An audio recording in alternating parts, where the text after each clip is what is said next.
Hi you guys, today's lesson is on translating algebraic expressions. So make sure you have this packet before you start the video. We are going to be going through the packet together. So algebraic expressions, there's a couple of things I want to talk to you about here. Algebraic, that means that the expression is going to include variables, okay? A variable or variables. Expressions. Expressions are just math sentences, basically. They don't have equal signs.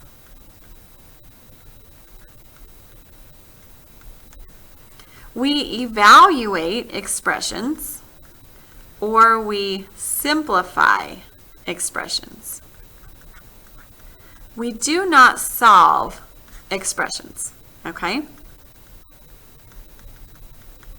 Equations, on the other hand, equations have equal signs, and we solve them, okay?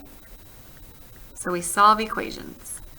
Both expressions and equations can have variables.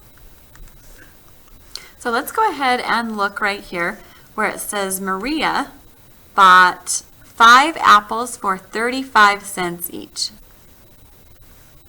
Okay. Then it says, write 2 different numeric expressions for that context. So we practiced this in our last lesson. If we're writing a numeric expression for Maria buying 5 apples for 35 cents each, there's a couple of different ways that we could do that. We could say 5 times 35 cents, or we could say 35 cents added to itself 5 times. Both of these would work. Okay? Now, on the next question, how would the expression change if she spent 40 cents on each apple? Well, the expression really wouldn't change that much. All that we would have to change is that instead of multiplying 5 by 35 cents, we would have to multiply the 5 by 40 cents. And instead of adding 35 cents to itself 5 times, we would need to add 40 cents to itself 5 times. Okay, the next question says, what if you didn't know how much each apple cost? How could you write an expression? So in this case, we don't know how much each apple cost. This is something that is not known. It's an unknown. And in algebra, anytime we have an unknown, we can use a variable, which is just an alphabet letter that we pick to stand in for that unknown. So let's say we pick the variable A to stand in for the unknown. The A is going to represent the cost of 1 apple. Okay. Now, if we're going to write an expression, even if we didn't know how much each apple cost, there's a couple of different ways we could do this. We could say 5 times by the cost of the apple that we don't know. Or we could say the cost of the apple added to itself 5 times. Both of these would work for this situation. Now, what we're going to be doing here for the rest of this class activity is we are given a certain context. We are also given options of expressions for that context. So we have to decide if the expression is correct or not. And then we have to evaluate it. And the word evaluate in math just really means figure out the answer if. Okay? Figure out the answer if. And I'll explain that a little bit more in just a second. So let's read the context here, and then let's decide which of these are correct expressions. Then let's evaluate them, and then we're going to say, does it work, yes or no? And if it doesn't work, let's go ahead and say why. So Ryan bought 3 CDs for X dollars each, and a DVD for $15. write an expression of how much money Ryan spent. Okay, so these expressions right here, these are our options for how much money Ryan spent. Now we know he bought 3 CDs for X dollars each. Okay, so in this case, the X is standing in for the cost of 1 CD. So, does A work? 3 plus X plus 15. Well, we know that a DVD costs 15, so that part works.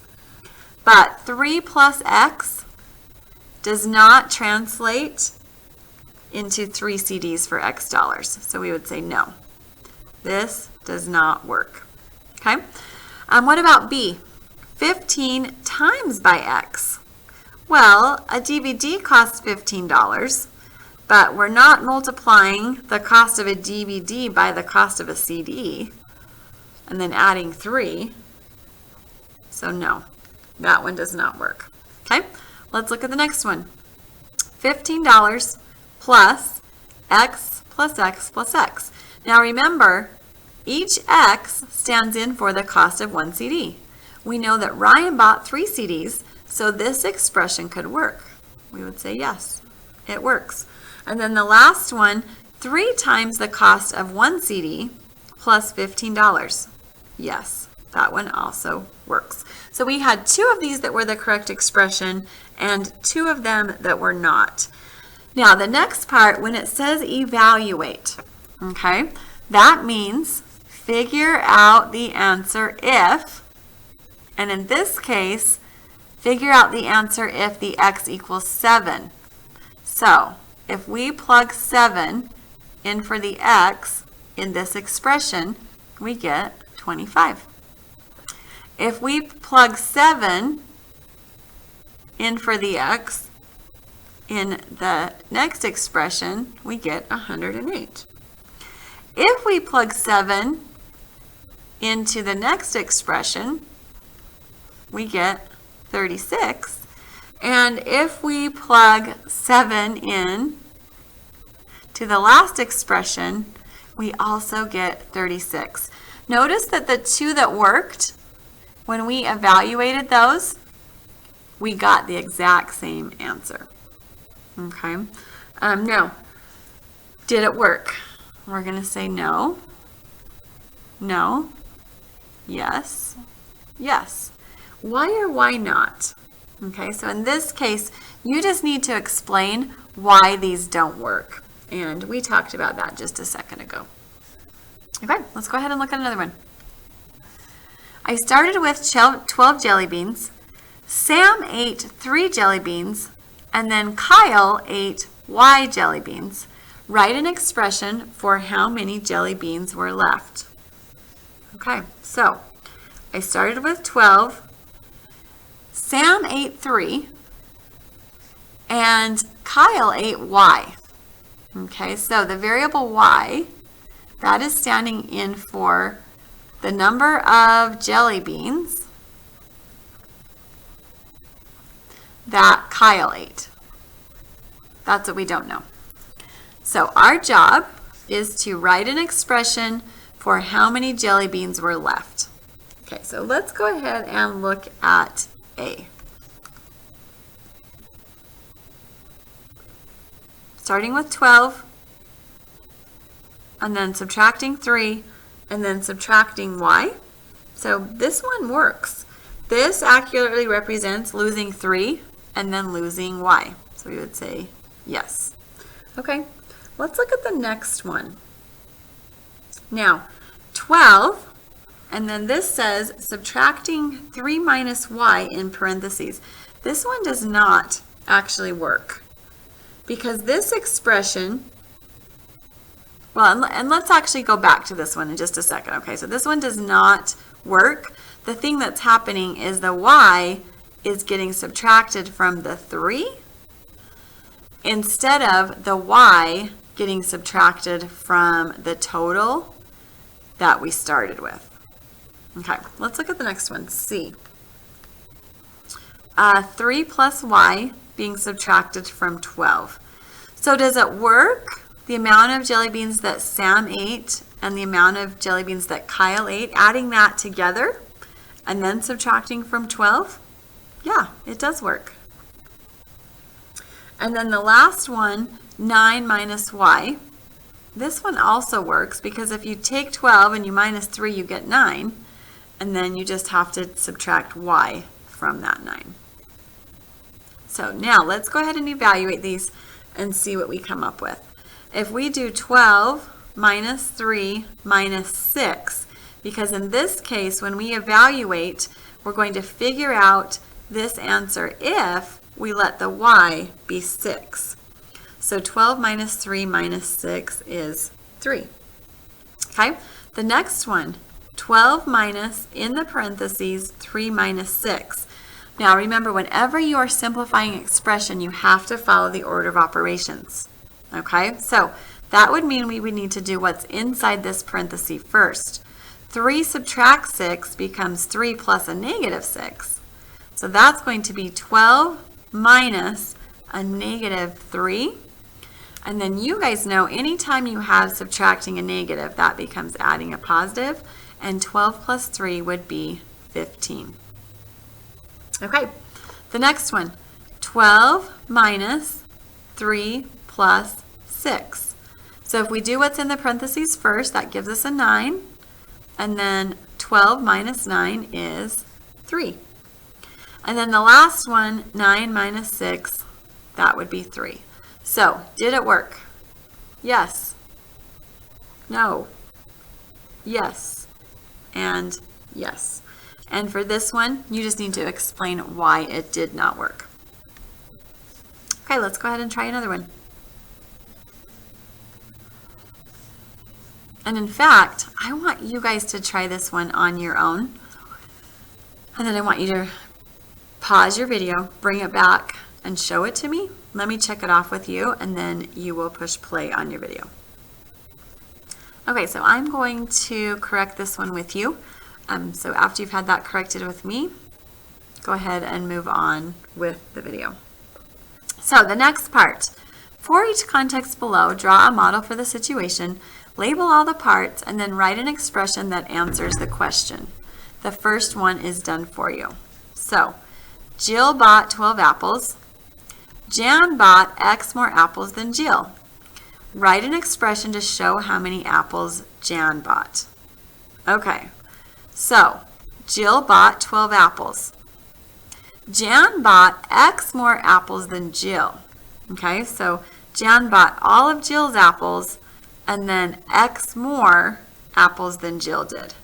So for Jan, we would write the expression Jan bought 12 plus X apples.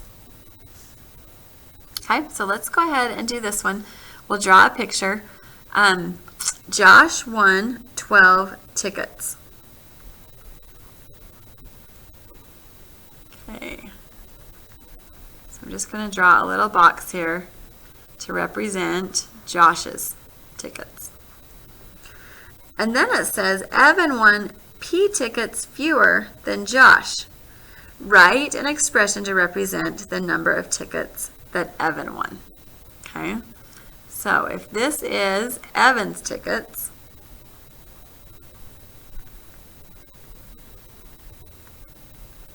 the amount right here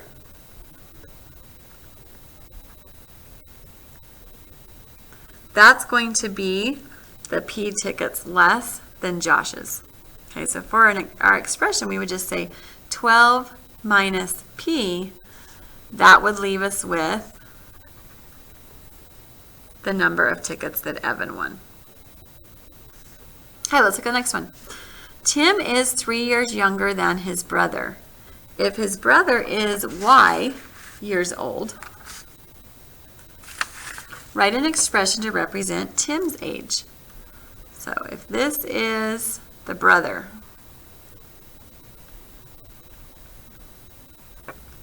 and he is Y years old, that means we don't know how old he is.